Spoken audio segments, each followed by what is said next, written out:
Hi, folks. Tim Forshey here again.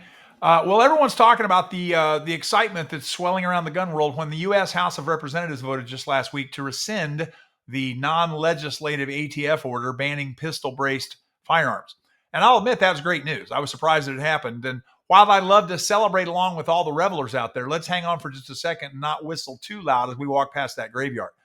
The vote passed by literally one vote, where the supposedly pro-gun GOP has a majority of, well, more than one vote. So what do we think the chances are of this bill passing the Senate where the GOP does not have a majority? And don't forget, as they say in baseball, a tie in the Senate goes to the vice president. So let's assume that by some huge sweep of moral temerity that goes through there, that the senators actually look at what they're doing and they decide to go ahead and pass it as well. What do you think the chances are? I would bet my nice gray house against his big white house that President Biden, who I doubt can even spell the word veto any longer, but can unfortunately still apparently sign his name, will not let this bill become a law.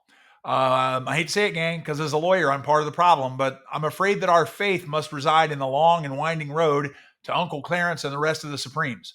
That's right. I'm afraid the courts are going to have to fix this thing for us because I just don't think there's a legislative solution that's a reality with today's political climate. By the way, if you haven't yet seen the video of President Biden defending his brace pistol ban at the Safer Community Summit last week, it is well worth a watch. Google it and find it. Hearing him describe how attaching a bracelet, not making this up, to a pistol makes it into a gun, and that then makes a higher caliber bullet come out of that gun would be absolutely hilarious if it weren't something he'd actually said on camera. Can you imagine if the person in charge of the Atomic Energy Commission didn't know the difference between fusion and fission and didn't even know that there was a difference? Because that's how it is right now with firearms legislation and executive order rules that are coming down the pike in our country. Folks, stay tuned, keep up the fight, and remember, stay safe. Thanks for tuning in. Bye-bye.